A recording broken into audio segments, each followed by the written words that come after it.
I always thought Clara and I were unbreakable. 20 years of marriage, 2 kids, a house with a sagging porch we swore we'd fix every summer. It wasn't perfect, but it was ours. I'm Daniel, a high school math teacher, not the flashy type, but steady. Clara, she's the spark, a graphic designer who could make a napkin doodle look like art. Her laugh used to fill our home, sharp and bright, like wind chimes in a storm. But somewhere along the line, I missed the change. Maybe it was the late nights she spent at her studio, or the way her phone buzzed more than it used to, always angled just out of my sight. I chalked it up to her creative chaos, her need for space. I trusted her. That was my first mistake. It started with small things. She'd come home smelling of citrus and cedar, not her usual lavender shampoo.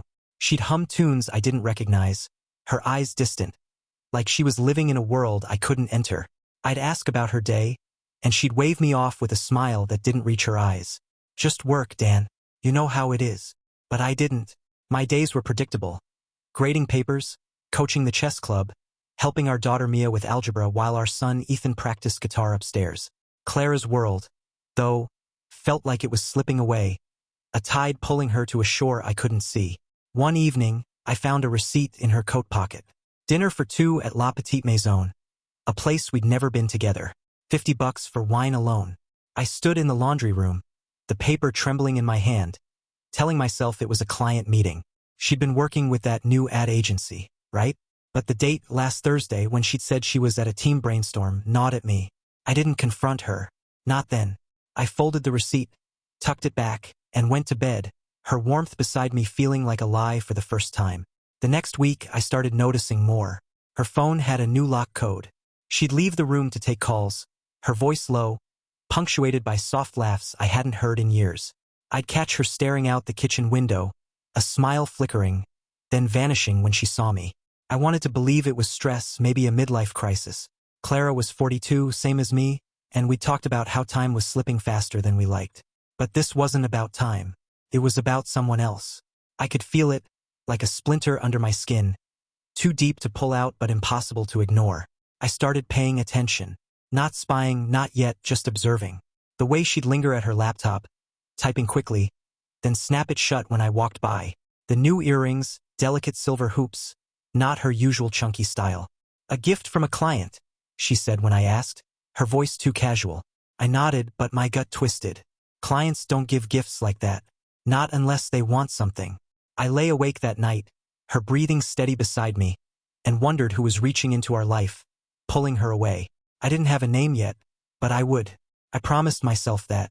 By the time spring hit, I was a man divided. Part of me played the role, dad, husband, teacher, while the other part watched Clara like a detective in my own home. I hated it. I hated doubting her, hated the way my love for her was curdling into something sharp. But I couldn't stop. Not when I found a parking stub for a hotel downtown, tucked in her purse, dated for a Wednesday afternoon when she claimed to be at a pitch meeting.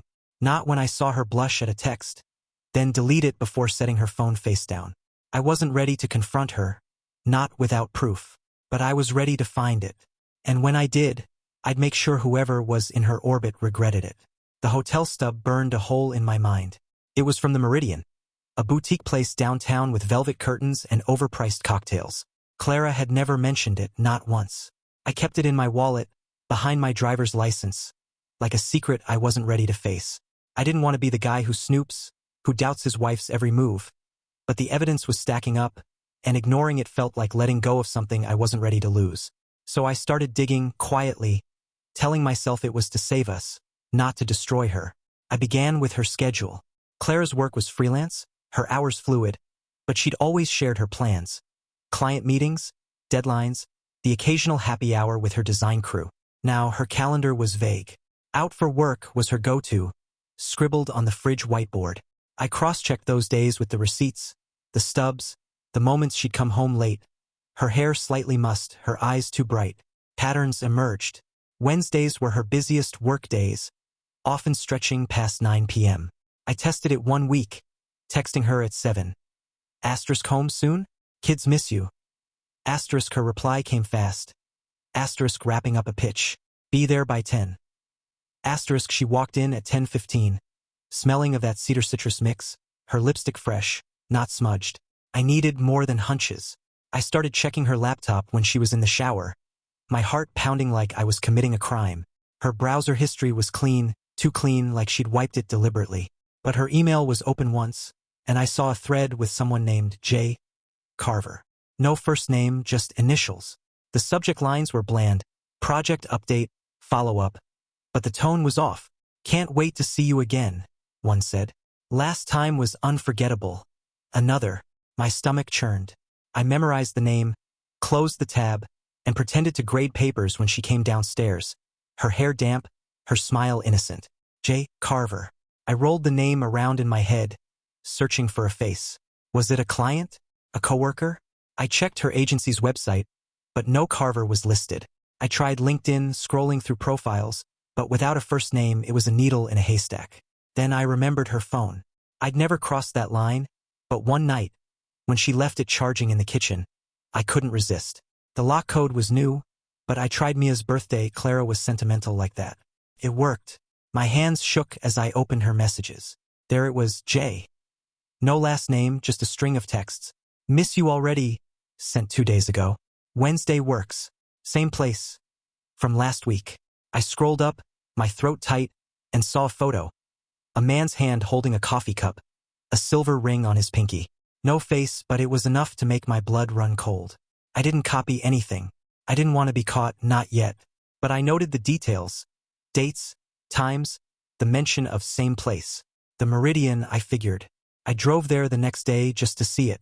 The lobby was sleek, all glass and low lighting, the kind of place you don't go for business. I asked the front desk about reservations, playing dumb, but they wouldn't budge without a name.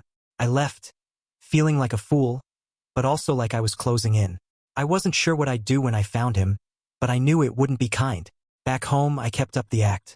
I cooked dinner, helped Ethan with his chords, listened to Mia rant about her history teacher. Clara noticed nothing, or maybe she didn't care. She was brighter now, almost giddy, like she was living a secret life that made her glow. It hurt to see, but it also fueled me.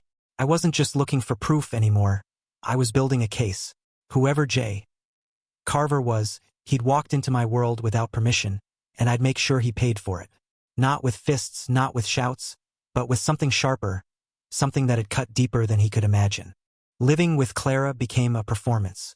Every morning, I'd wake up, kiss her cheek, and pour her coffee, all while my mind churned with questions I couldn't ask. Who was she thinking of when she smiled at her phone? Whose voice made her laugh like that, soft and private, when she thought I wasn't listening? I was Daniel, the dependable husband, but inside, I was someone else. Someone watching, waiting, planning. It was exhausting keeping that mask on, but I had to. If she suspected I knew, she'd cover her tracks better. And I wasn't ready to lose the trail. I started mapping her Wednesdays. She'd leave at noon, saying she had a client lunch, then a team session that had run late. I checked our bank account, discreetly on my phone, never her laptop again, and saw charges that didn't add up. A coffee shop here, a bar there, always on Wednesdays, always places we'd never gone together. One charge was for a boutique, $120 for something called Luxe Set. I Googled it. Silk scarves and candles, the kind of thing you buy for a special night, not a work meeting. I closed the app, my jaw tight, and went back to grading quizzes, but the numbers blurred on the page. I needed to see it for myself. The next Wednesday, I told my principal I had a dentist appointment and left school early. I drove to the Meridian, parked across the street, and waited. My car smelled of old coffee and chalk dust, a teacher's life in crumbs and clutter. At 2:15, Clara's blue sedan pulled into the hotel lot. She stepped out, her hair loose, wearing a dress I didn't recognize. Green, flowing, not her usual jeans and blazer. She looked beautiful, and it stabbed me that it wasn't for me. A man met her at the entrance, tall, broad-shouldered, with dark hair and a gray suit. They didn't touch, but their smiles were too familiar, too warm. They disappeared inside, and I sat there, gripping the wheel, my pulse loud in my ears. I didn't follow them, couldn't. Not because I was afraid of what I'd see, but because I needed to be smart. Confronting them now would be messy, emotional, and I'd lose the upper hand. Instead, I took a photo of his car. A black Audi, license plate clear in the daylight. I'd find him later. I drove home, picked up Ethan from band practice, and cooked spaghetti, all while Clara's absence echoed in the house. When she came home at 10:30, she kissed my forehead, said the meeting dragged on, and went to shower. I nodded, my mask intact, but my mind was already working. The Audi led me to J. Carver. A reverse plate search, thanks to a shady website I'd never admit to using, gave me a name: Julian Carver, 45, owner of a marketing firm downtown. His LinkedIn photo matched the man I'd seen. Sharp jaw, confident smirk, the kind of guy who thinks he's untouchable. His firm had hired Clara's agency for a campaign, which explained how they met. I dug deeper. Julian was married, no kids, lived in a condo by the river. His Instagram was private, but his wife's wasn't. Elena, a yoga instructor with a kind smile. I wondered if she knew, if she felt the same splinter I did. That night, I lay beside Clara, her breathing soft, and planned my next move. Julian thought he could slip into my life, take what was mine, and walk away clean. He was wrong. I wouldn't storm his office or call his wife. Not yet. I'd build something better, something that'd unravel him slowly, piece by piece. Clara, too. She'd chosen this, and I'd make sure she felt the weight of it. Not with anger, but with precision. I'd always been good with numbers, with patterns. This was just a new kind of equation, one I'd solve with a cruelty they'd never see coming. Knowing Julian's name changed everything. It wasn't just a shadow anymore. It was a target. A man with a face, a life, a smug certainty I could almost taste. I didn't tell Clara I knew. I didn't slam doors or demand answers. Instead, I let her live her lie, let her think she was clever, while I spun a web she'd never notice until it was too late. My classroom became my war room. My lunch break spent researching, planning, piecing together a revenge that'd hit harder than any shouting match. Numbers were my strength, logic, order, consequences, and I'd use them to make Julian and Clara regret ever crossing me. I started with Julian's firm, Carver and Associates. Their website was slick, boasting big clients, but a deeper dive showed cracks. Reviews on Glassdoor mentioned high turnover, a toxic boss who played favorites. I found a disgruntled ex-employee, Mark, on a forum, venting about Julian's side deals, skimming profits. Mark's email was public, so I reached out, posing as a concerned vendor. He was cagey but bitter, hinting at shady invoices Julian pushed through for personal gain. I filed that away, leverage for later. If Julian was bending rules, I'd find proof, and it'd be a blade to hold at his throat. Clara's role was trickier. She wasn't just betraying me. She was risking our family, our kids' stability. I watched her more closely, not out of love now, but strategy. Her Wednesdays continued, each one a fresh cut. I tracked her phone's location once, using an app I'd installed when she wasn't looking. Pinged at the Meridian, then a wine bar, then back to the hotel. I didn't need to see them together again. The data was enough. But I also noticed her work slipping. Missed deadlines, emails from her agency lead asking about delayed mock-ups. She was distracted, sloppy, and that was my opening. I'd use her own choices to tighten the noose. I started planting seeds.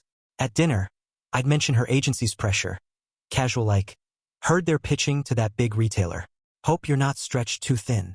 She'd tense, mumble about managing, and change the subject. I'd nod, hiding my satisfaction.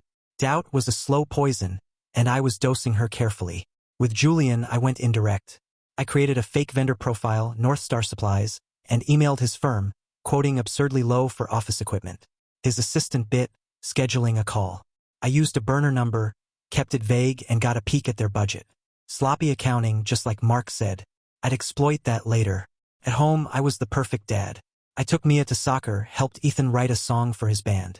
Clara noticed, complimenting my extra effort. But I saw the guilt in her eyes. Good. Let it fester. I also reached out to Elena, Julian's wife, not directly but through a yoga forum, using a fake name. I asked about her classes, said I was new in town. She was warm, chatty, mentioned Julian's long hours. I didn't push, just built trust, a thread I'd pull when the time was right. Every move was calculated, every step deliberate. By late April, I had a framework. Julian's firm was vulnerable, clients were loyal, but a scandal would spook them. Clara's career was teetering. One big mistake could cost her contract. I'd tie their betrayals together, make them unravel each other. The cruelty was in the patience, the way I'd let them think they were safe while I rigged the ground beneath them. I lay awake, Clara's silhouette soft beside me, and felt a cold clarity. Love was gone, replaced by something harder, sharper. They'd taken my trust, my peace, and I'd take everything they valued, reputation, security, pride, not with a scene, but with a slow, deliberate dismantling, so precise they'd never know who struck the match until the flames were too high to escape. The plan was alive now, humming in my veins like a current. I wasn't just reacting anymore. I was shaping the outcome, steering Clara and Julian toward a cliff they didn't see. My classroom, with its faded posters and creaky desks, was where I refined it, scribbling notes between lessons, disguising them as grading rubrics. I'd always taught my students that math was about cause and effect, variables and results. This was no different. Clara and Julian were variables, and I'd control the equation until their worlds collapsed under the weight of their own choices. I struck first at Julian's firm. Using the North Star Supplies alias, I sent a follow-up email, attaching a doctored invoice, nothing blatant, just off enough to raise eyebrows. It listed equipment his firm never ordered, with a payment due date looming. I knew his accounting was lax. Mark's rants had confirmed it. Sure enough, his assistant, frazzled, replied, asking for clarification. I delayed, then sent a vague response, hinting at prior agreements with Julian himself. It was a small jab, but it'd plant doubt, make his team question his oversight. A crack in his perfect image, that was the goal. With Clara, I went subtler. Her agency was pitching to a major retailer, a deal she'd mentioned in passing. I knew her lead, Sarah, from a holiday party. Sharp, no nonsense. I sent Sarah an anonymous tip, using a throwaway email, claiming I'd seen Clara sharing sensitive designs at a bar. It wasn't true, but it didn't need to be. Sarah's team was paranoid about leaks. They'd watch Clara closer now, question her focus. I saw the effect 2 days later. Clara came home rattled, muttering about a stupid audit at work. I offered sympathy, poured her wine, and hid my satisfaction. She was slipping, and I was pushing her along. I didn't stop there. Julian's wife, Elena, was my next thread. I kept up the yoga forum chats, building rapport. I mentioned I'd be in town and asked about private classes. She invited me to a session at her studio. No charge, just to try it out. I went using a fake name, David, a consultant with a vague backstory. Elena was kind, her voice soothing, but I saw the strain in her smile, the way her eyes flicked to her phone. I dropped a hint about seeing her husband downtown, maybe with a colleague, and watched her pause, just for a second. I didn't push, she'd chew on it herself. Doubt was contagious. The Meridian was my final move that week. I called, posing as a delivery guy, and got their front desk to confirm a standing reservation under J. Carver for Wednesdays. I didn't need more proof, but I wanted their routine locked down. I also sent an anonymous note to the hotel manager, suggesting discreet guests were drawing attention. It wouldn't stop them, but it'd make their hideout less cozy, force them to scramble. Every disruption was a step toward exposure, a way to tighten the screws without showing my hand. At home, Clara was unraveling. She snapped at Mia over a spilled drink, then apologized, her eyes red. Ethan asked why she was so weird lately, and I deflected, saying Mom was stressed. I was still Dad, still the anchor, but inside, I was a stranger watching her squirm. Julian, I imagined, was feeling it too. His assistant's emails were curt now, his firm's social media quieter. I hadn't crushed them yet, but I'd shaken their foundations. The cruelty was in the slowness, the way I let them feel the ground shift without knowing why. That night, I stood in our garage, staring at the toolbox Clara had bought me years ago. It was rusted now, like us. I didn't love her anymore. Not the way I had, but I didn't hate her either. This wasn't about hate. It was about justice, about making them carry the cost of their betrayal. I'd keep pulling threads, breaking supports, until their lives were a tangle they couldn't escape. And when they fell, I'd be there watching, the man they never saw coming. Clara's unraveling was subtle, but I saw it in the way her hands shook when she poured coffee, the way her laughter sounded forced at Mia's soccer game. I'd become a master at reading her, not as a husband but as a hunter tracking prey. My moves were working. Sarah's audit had spooked her, and the Meridian's manager had called her about guest concerns.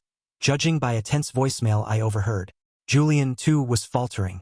His firm's latest client pitch flopped, per a trade blog I found, and his assistant's emails to my fake North Star account grew frantic, demanding proof of those phantom invoices. I didn't respond. Silence was a weapon, letting their paranoia fill the gaps. I expanded my web. Julian's ex-employee, Mark, had mentioned offhand that Julian kept a private server for special projects. I wasn't a tech wizard, but I knew enough to probe. Using a library computer, never my own, I searched dark web forums for freelance hackers, careful to cover my tracks. I found one, Ghostbit, who'd dig for a price. No questions asked. I paid in crypto, siphoning small amounts from a forgotten savings account Clara didn't check. Ghostbit delivered a week later. A list of files from Julian's server, including emails to Clara. They weren't just flirty, they detailed campaign ideas she'd pitched to her agency, ideas Julian claimed as his own. He wasn't just stealing her time, he was stealing her work. The betrayal cut deeper than I'd expected, but it also gave me ammunition. I didn't confront Clara. Instead, I fed her doubt. At dinner, I mentioned a podcast about creative theft in design, watching her fork pause midair. Happens all the time, I said casual. Someone trusts a colleague, and poof, their ideas are gone. Her eyes flicked to mine, then away. I'd planted a seed, one that'd grow when I leaked those emails to her agency. Anonymously, of course, but not yet. Timing was everything. I needed her to feel the walls closing in, to question Julian before I pulled the trigger. Elena was my other lever. I'd kept up the yoga chats, attending another class as David. She was warmer now, trusting, but I saw her strain. Julian's late nights were wearing her down. I mentioned seeing him at a fancy lunch downtown, vague enough to sting. Her smile faltered, and she changed the subject. I didn't push, but I knew she'd dwell on it. I also sent her a burner phone text, posing as a wrong number. Julian, call me about Wednesday. She'd wonder, check his phone, maybe fight. Every crack in their marriage was a step toward his collapse. At home, I was a ghost in my own life. I helped Ethan tune his guitar, quizzed Mia on history, but my mind was elsewhere, plotting. Clara noticed my distance, asked if I was okay. I said I was tired, grading too many papers. She bought it, or maybe she didn't care. Her phone buzzed constantly now, and she'd step outside to answer, her voice low. I didn't need to eavesdrop. I knew who it was. But I checked her laptop again, finding a draft email to Julian. We need to talk. This is getting messy. Messy was good. Messy was what I wanted. By mid-May, I felt the momentum. Julian's firm was bleeding clients. Per a whispered call I overheard at a coffee shop near his office. Pure luck, but I'd take it. Clara's agency had her on a short leash, demanding daily updates. My moves were small, surgical, but they were adding up. I lay beside her at night, her breathing steady, and pictured their worlds as glass towers I'd rigged to shatter. The cruelty wasn't in the act. It was in the waiting, letting them think they could outrun the consequences. They couldn't. I'd make sure of it. The game was chess now, and I was 3 moves ahead. Julian's server files were gold. Beyond the emails with Clara, there were contracts showing he'd overbilled clients, pocketing the difference. I didn't leak them yet. I wanted more. Ghostbit was still digging, chasing a lead on Julian's offshore account. If it existed, it'd be a kill shot, proof he wasn't just unfaithful but a thief. I kept the files on an encrypted drive, hidden in my classroom desk under a stack of old syllabi. Every night I reviewed them, mapping how each piece could ruin him, his career, his marriage, his pride. Clara was fraying faster. She'd come home late, her eyes puffy, blaming work stress. I didn't buy it. Her texts to Julian, which I glimpsed before she changed her phone code, were terse. We can't keep doing this. His replies were smoother, cajoling, but I sensed his grip slipping. I pushed harder. Using another fake email, I sent her agency a tip about duplicate pitches in their campaign, linking to a blog that mirrored Clara's designs. Planted by me, with Ghostbit's help. Sarah called her in for a meeting. Clara left the house pale, snapping at Ethan for leaving dishes out. I comforted him, hiding my thrill. She was cracking, and I was the fault line. Elena was my wild card. I joined her yoga studio's mailing list as David, getting invites to retreats. At one class, I mentioned Julian's travel plans I'd heard about. Watching her face tighten, she didn't ask questions, but her warmth cooled. I knew she was checking his calendar, maybe his emails. To nudge her further, I mailed her a photo, anonymous, no note, of Julian entering the Meridian, timestamped. I'd snapped it weeks ago, his arm brushing Clara's. It wasn't proof, but it was enough to make her wonder. Doubt was my ally, and Elena was carrying it now. I also targeted Julian's network. His firm relied on 3 big clients per their annual report. I posed as a freelance journalist, emailing each client about concerns in Carver and Associates billing. I cited vague industry sources, enough to spook them without lying outright. One client, a tech startup, replied, asking for details. I strung them along, planting unease. Julian's LinkedIn showed fewer posts now, his confidence dimming. I pictured him in his glass office, sweating, wondering why things were souring. Good. Let him squirm. At home, I kept the facade. I grilled burgers for Mia's team, laughed at Ethan's band stories. But Clara's absence was louder than ever. She'd eat in silence, then retreat to her studio, claiming deadlines. I checked her laptop once more. Sloppy. She'd left it unlocked and found a search history. How to end a relationship without drama. My chest tightened, not from love but from the audacity. She thought she could walk away clean, leave me to pick up the pieces? No, she'd feel every ounce of what she'd done. My classroom was my sanctuary. Between lessons, I'd sketch timelines, linking Clara's lies to Julian's schemes. The offshore account was still a ghost, but Ghostbit promised results soon. I didn't need it yet. My smaller moves were enough. Clara's agency was auditing her entire portfolio, per an email I glimpsed. Julian's assistant quit, per a forum post. Elena canceled a yoga class, citing personal reasons. The web was tightening, each thread pulling them closer to the edge. I didn't sleep much anymore, but I didn't need to. Adrenaline was enough, fueled by a cold certainty. They'd taken my trust, my life's foundation, and I'd take everything they held dear. Not with tears or shouts, but with a precision so sharp they'd never see the blade until it was buried deep. Something shifted in June. A tipping point I hadn't planned but seized like a lifeline. Clara came home one night, her face blotchy, and didn't bother with her usual excuses. She poured wine, downed half the glass, and stared at the table. "Dan, we need to talk," she said, her voice thin. I braced myself, expecting a confession, maybe a plea. Instead, she talked about work, how Sarah was unfair, how she might quit. No mention of Julian, no hint of guilt. It wasn't relief I felt. It was rage, cold and focused. She thought she could sidestep this, rewrite our story without owning her betrayal. I nodded, said I'd support her, but inside, I was recalculating. The endgame was closer than I'd thought. I doubled down on Julian. Ghostbit finally cracked the offshore account. $200,000, funneled through a shell company tied to his firm's consulting fees. I had bank records, transfer dates, even a memo where Julian bragged to a buddy about untouchable cash. I didn't leak it yet. I wanted it to be the final blow. Instead, I used my journalist alias to nudge his clients again, dropping hints about financial reviews at Carver and Associates. Two of them, the tech startup and a retailer, requested audits per a trade newsletter I tracked. Julian's firm posted a bland statement about transparency. But I knew he was scrambling. His tower was swaying, and I was ready to push. Clara's agency was another lever. I sent Sarah a second tip, this time attaching one of Julian's stolen emails.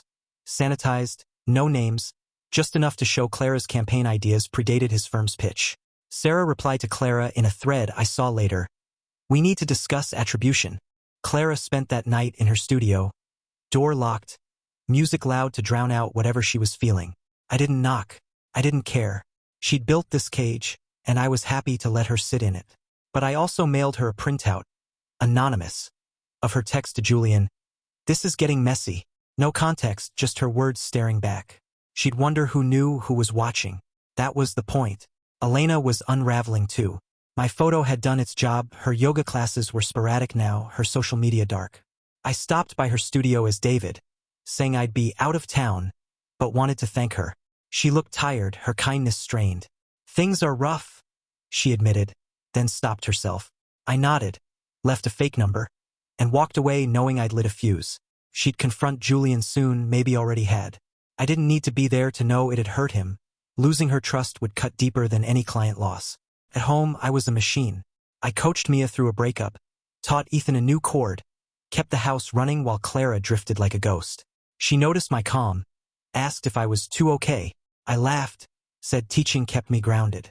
She didn't push, but her eyes lingered, searching for cracks. There were none.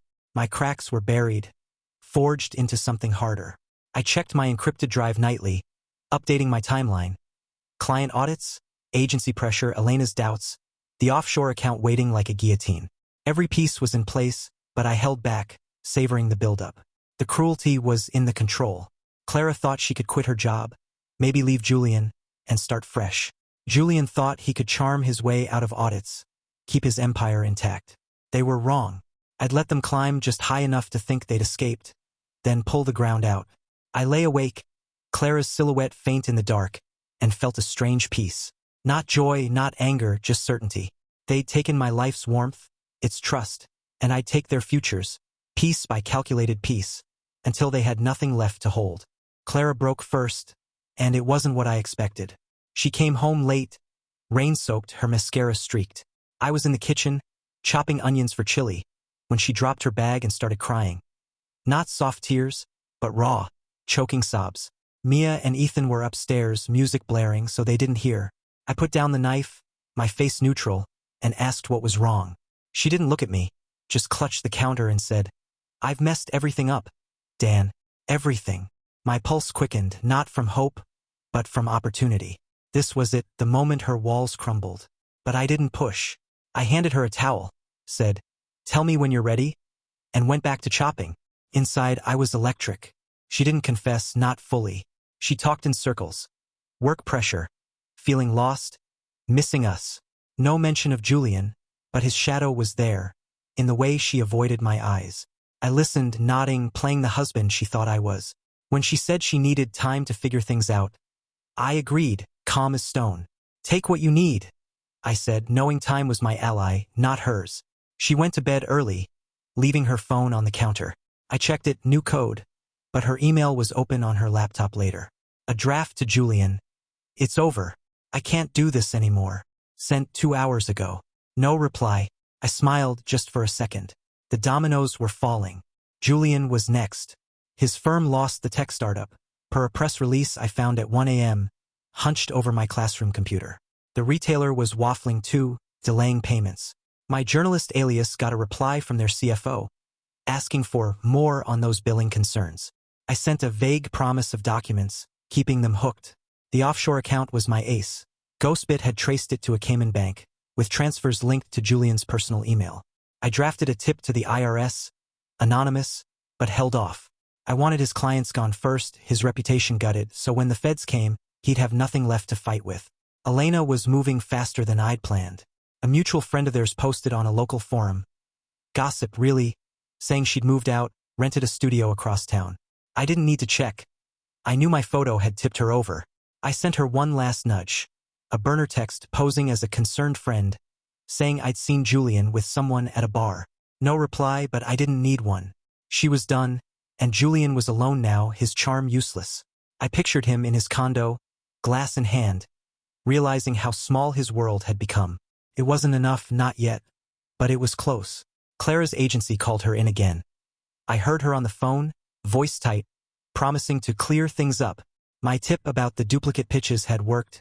Sarah was digging, and Clara's portfolio was under a microscope. I mailed her another anonymous note, this time a screenshot of her email to Julian about messy. She found it in our mailbox, went pale, and hid it in her purse. I didn't ask. I didn't need to.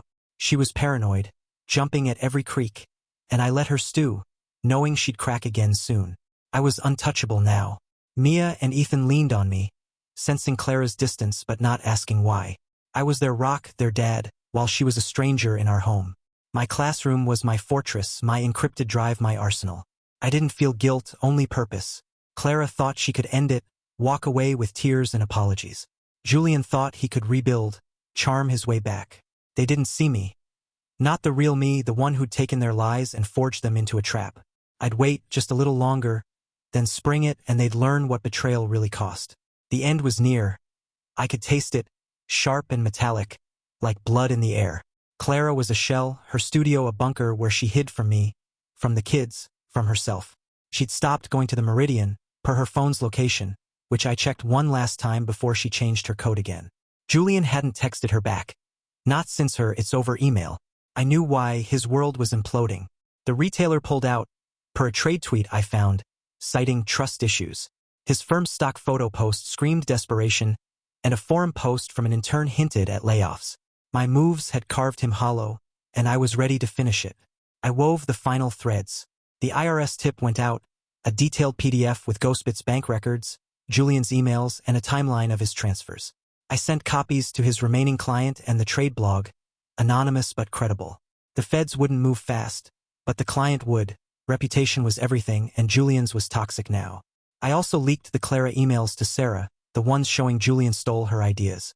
I tweaked them to hide my tracks, making it look like an internal whistleblower. Sarah's reply, glimpsed on Clara's laptop, was brutal. "We're pausing your contract until this is resolved."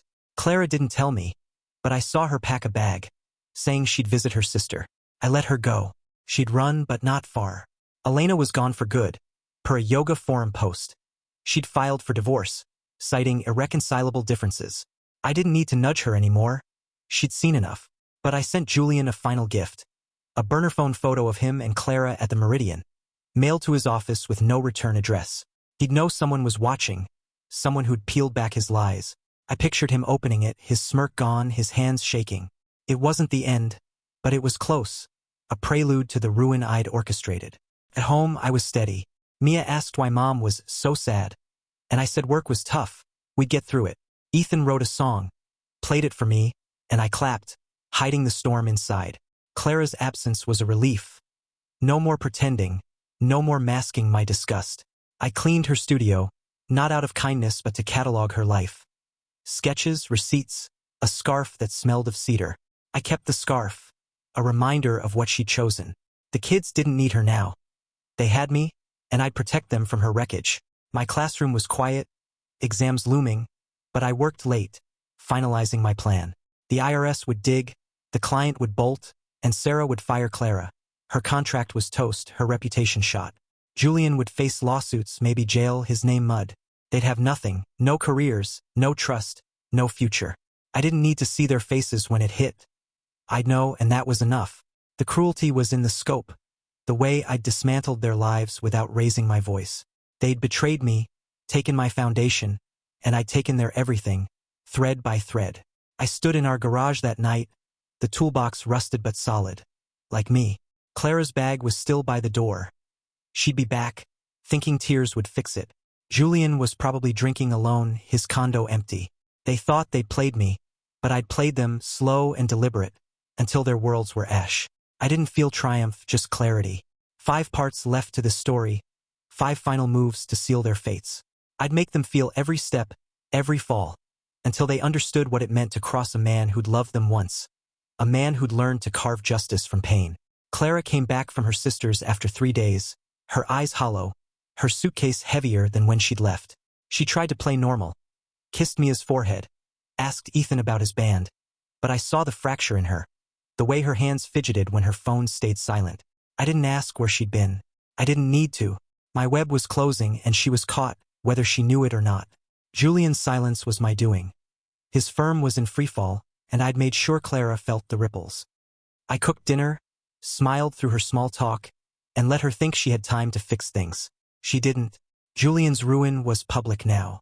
The trade blog posted a bombshell. Carver and Associates was under investigation for financial irregularities, citing my IRS tip without naming me.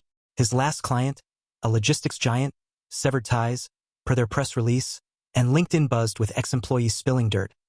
Overbilling, fake contracts, Julian's creative accounting. My offshore account leak had worked. The feds were circling, and his condo was on the market, per a realtor's site I checked. I pictured him pacing, his charm useless, his world shrinking to a single room. It wasn't enough, not yet, but it was close. Clara's agency was done with her. Sarah's email, which I saw when Clara left her laptop open, was blunt. Her contract was terminated, effective immediately, for breach of trust. My leaked emails had done their job, painting Clara as complicit in Julian's idea theft. She didn't tell me, just sat in her studio, staring at sketches she'd never finish. I mailed her one last anonymous note, a printed screenshot of her text to Julian. "It's over." No explanation, just a reminder someone knew. She burned it in the sink. I saw the ashes later, her hands trembling when she thought I wasn't watching. Elena's divorce filing hit the courts, public record now. I didn't need to check. She'd posted a vague yoga blog about new beginnings. Her smile forced but free. My photo and texts had pushed her to the edge, and Julian's lies did the rest. I sent him nothing more. He'd gotten my message with that Meridian picture. Let him wonder who'd unraveled him, who'd seen through his mask. I didn't care about his pain, just his loss. His firm, his wife, his pride. All gone, and I was the ghost who'd taken them. At home, I was the anchor. Mia aced her history test. I framed her certificate. Ethan's band got a gig. I drove him to practice, cheering loudest. Clara watched, a stranger in our orbit, her glow snuffed out. She tried talking once, late at night, saying she'd made mistakes. I listened, face blank, and said, "We'll figure it out." She thought I meant us. I meant her punishment. My classroom was my vault, encrypted drive updated, timelines complete. Every move had landed. Julian's collapse, Clara's firing, Elena's exit. For parts left, for final strikes to make them feel the full weight of their betrayal. I didn't sleep much, but I didn't need to. My anger was gone, replaced by a cold engine of purpose. Clara thought tears would save her. Julian thought money would. They were wrong. I'd taken their foundations, careers, trust, futures, and I wasn't done. The cruelty was in the design, the way I'd let them climb just to fall harder. I stood in our garage, the toolbox rusted but mine, and felt the end coming. They'd taken my life's warmth, and I'd take their everything, piece by piece, until they had nothing left to hold but regret. Clara tried to confess, but it was too late, and she didn't even know how deep the hole was. It was a Sunday, rain drumming the roof, the kids at a movie with friends. She sat me down, hands wringing, and said, "Dan, I haven't been honest." My pulse didn't spike. I'd waited for this, planned for it. But her words were vague, a coward's dodge. "I got too close to someone at work," she said, eyes on the floor. It was a mistake over now. No name, no details, just enough to ease her guilt without giving me anything real. I nodded, slow, and asked, "Who?" She froze, mumbled about a colleague, and changed the subject to fixing us. I let her talk, my face a mask, while inside, I sharpened the blade. She thought this would soften me, that I'd forgive and rebuild. She didn't know I'd seen her texts, her emails, her lies piling up like debt. I didn't mention Julian, let her think I was clueless. Instead, I said, "Honesty matters, Clara. We'll work through it." Her relief was palpable, a tearful smile, but it was a lie I fed her, a rope to hang herself. That night, I sent Sarah a final tip, Clara's draft email to Julian, tweaked to look like she'd leaked agency secrets. Sarah wouldn't just fire her now. She'd blacklist her. Clara's career, her art, was ash, and I'd struck the match. Julian's fall was louder. The feds raided his office, per a local news site. Laptops seized, employees questioned. My IRS tip had snowballed. The offshore account was front page now, his name tied to fraud in bold. His condo sale fell through, the realtor citing market concerns. I didn't need to push anymore, his own greed was burying him. But I sent one last jab. A public post on a finance forum, anonymous, detailing his overbilling tricks with dates and clients.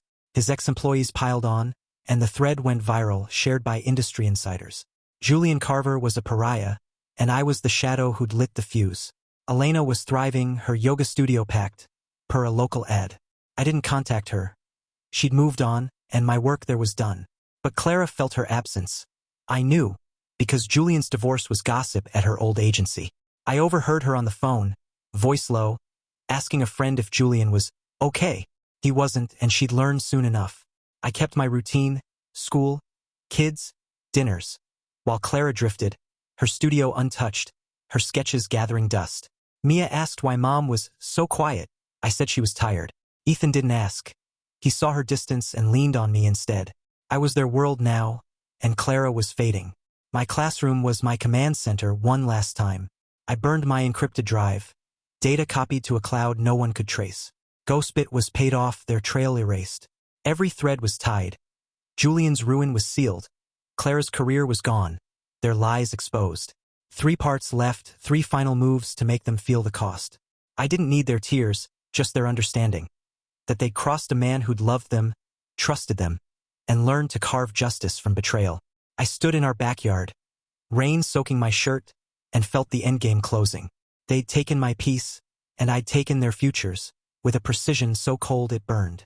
I wanted them to see it.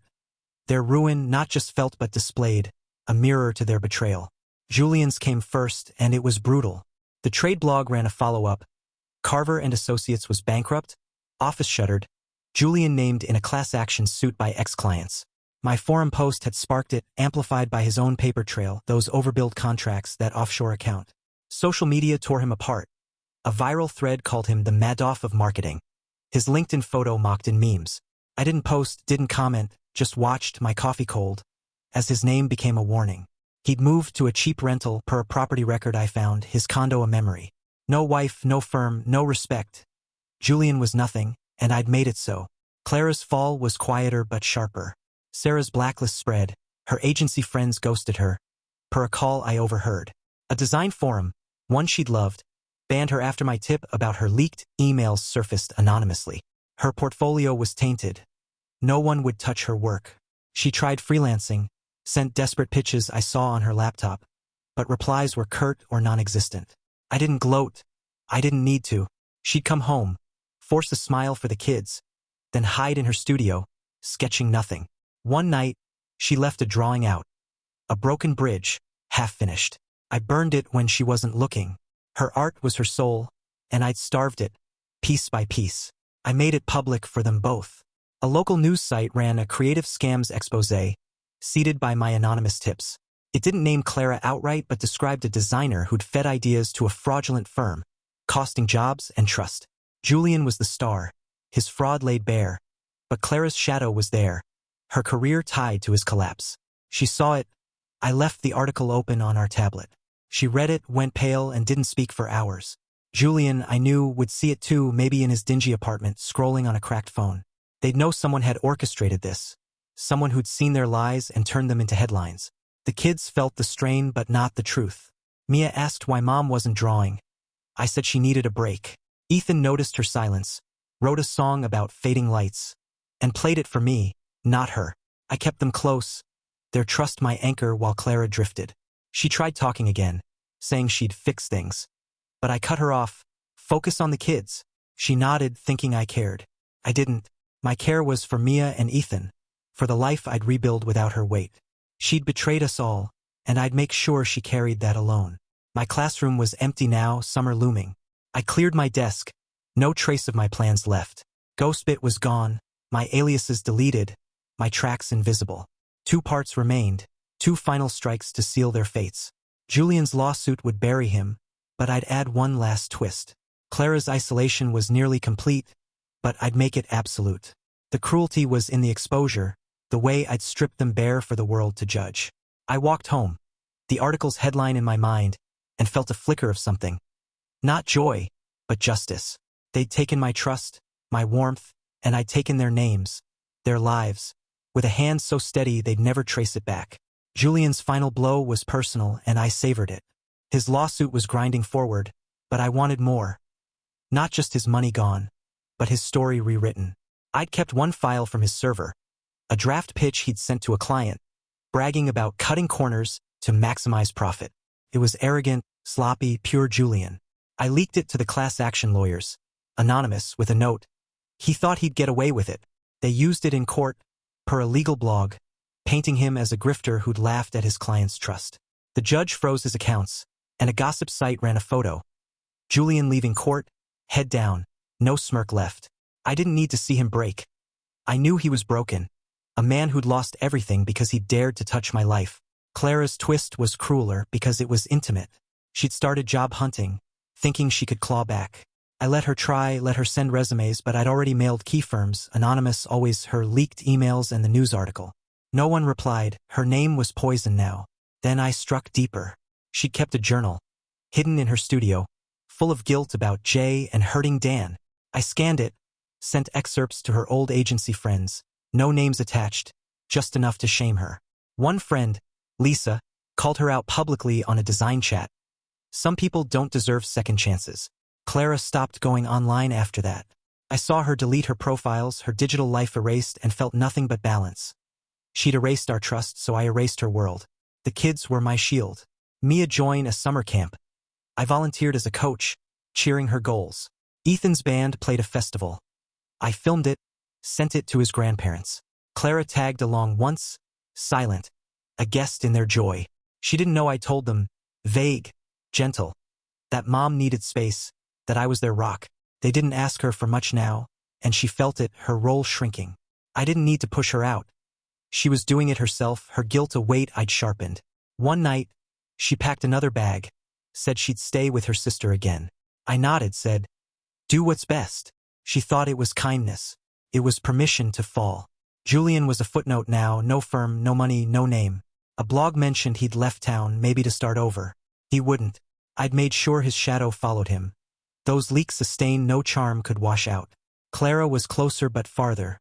Her sister's place a temporary hideout. I didn't care where she went. She'd carry her ruin. No escape. My classroom was packed up, my plans dissolved, my justice complete. One part left, one final note to make them understand. I walked our house, the toolbox still in the garage, and felt the silence. They'd taken my love, my foundation, and I'd taken their everything. Careers, names, futures. With a hand so cold it burned them to nothing. I didn't need to see them to know they'd lost. Julian was gone. A ghost in some nowhere town. His name a curse in the industry he'd ruled. A final news blip confirmed it. His lawsuit settled, pennies to his name, his fraud a case study in business schools. I'd done that. My leaks, my tips, my patience carving him hollow. Clara was back at her sister's. No job, no art. Her journal's shame a chain she'd never shake. She called once, voice cracked, asking to see the kids. I said we'd plan it, but I wouldn't rush. Mia and Ethan were mine now, their laughter my home, not hers. She'd feel that distance forever. A mother reduced to a memory. I sent them one last message, not to gloat but to seal it. For Julian, a letter mailed, no return address, to his old office, forwarded to whatever hole he'd crawled into. It was simple. You took what wasn't yours. Now you know the cost. For Clara, a note slipped into her sketchbook, left at her sister's when I dropped off Mia's camp gear. You chose him. You lost us. No signature, no trace. Just words to burn, to make them see the hand that had undone them. They'd never know it was me, not fully, but they'd feel it. A truth heavier than any confession. The kids thrived. Mia made varsity. I bought her new cleats, cheered her first goal. Ethan's band cut a demo. I paid for studio time, framed their poster. Our house was ours, the porch still sagging but alive with their noise. Clara's studio was storage now, her sketches boxed, her scent, lavender, not cedar, faded. I didn't hate her, didn't miss her. Just saw her as a lesson, a fire I'd walked through and left behind. Julian was less than that, a name I'd erased, a warning to anyone who'd cross me. My classroom opened again, new students, new equations. I taught with clarity, numbers my truth, 'cause effect, balance. No one saw the man who'd spun a web, who'd turned betrayal into justice. I didn't need them to. The cruelty was in the silence, the way I'd dismantled 2 lives without raising my voice. I'd been a husband, a fool, then a judge, my verdict carved in their losses. Julian's empire, Clara's art, their pride, their futures. They'd taken my trust, my warmth, and I'd taken everything, with a precision so sharp it cut through years, leaving nothing but my peace. I stood in the garage one last time, the toolbox open, tools gleaming despite the rust. I fixed the porch that summer, Mia and Ethan helping, paint on their hands. We laughed, the sound hole unbroken. Clara called again. I let it ring. Julian was a whisper, forgotten. The world turned, and I stood firm. The man who'd loved, lost, and learned to carve justice from pain. They'd never know the full story, but they'd feel it. Every empty day, every closed door, every mirror showing what they'd become. I'd made sure of that, and it was enough.